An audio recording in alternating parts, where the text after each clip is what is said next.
மென்மை ட்ரஸ்டின் அன்னதர்மசாலை 1200 பாட்டி தாத்தாங்களுக்கு தினமும் அன்னதானம் அவங்க வீடு தேடி கொண்டு போய் கொடுக்குறோம். ஜவாது மலையில் இன்னைக்கு மாத சஷ்டியோடு அனுபந்திச்சு முருகனின் கருவியாய் கணேஷ் ஐயா அவர்கள் இன்னைக்குள்ள அன்னதானத்துக்கு ஏற்பாடு பண்ணியிருக்காங்க. ரொம்ப நன்றி ஐயா, இன்னைக்குள்ள அன்னதானத்துக்கு ஏற்பாடு பண்ணதுக்கு. அதே மாதிரி சிவலோக திருமடத்துக்கும் நன்றிகளை தெரிவிச்சுக்கிறேன். எப்பொழுதுமே ஜவாது மலை மக்களுக்கு சிவலோக திருமடம் எப்பொழுதுமே மக்களுக்காக வேலைகள் பண்ணிட்டே தான் இருக்கிறாங்க, எங்க கூட தான் இருக்கிறாங்க. அந்த ஆதரவும் அந்த அனுகிரகமும் நாங்கள் ரொம்ப பெரிய விஷயமா நினைக்கிறோம் இந்த ஜவாது மலையில் இருக்கும் ஏழை எளிய மக்கள்கள் எல்லாரும். அதே மாதிரி ஒரு விஷயம் என்னன்னா, பகவானுக்கிட்ட நம்ம என்ன வேணாலும் கேட்கலாம். அது நான் தொடர்ந்து உங்ககிட்ட சொல்லிகிட்டே இருக்கிறேன்.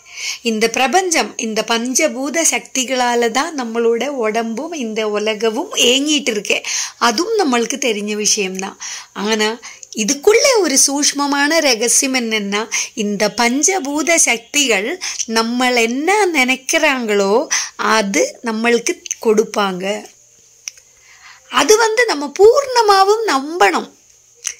அதாவது இந்த பஞ்சபூத சக்திகள் நம்ம என்ன நினைக்கிறாங்களோ அது நமக்கு தருவாங்க அப்படின்னு நல்ல பூர்ணமான நம்பிக்கை நம்மக்கிட்ட இருந்தால் அது கிடைக்கும்.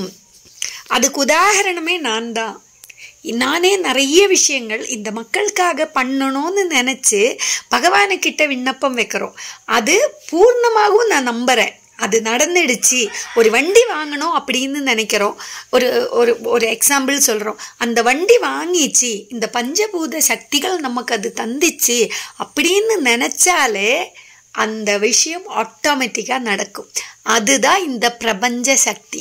அந்த சக்தியை பயன்படுத்தி நீங்களும் நம்பிக்கையோட கடவுள்கிட்ட விண்ணப்பம் வையுங்க.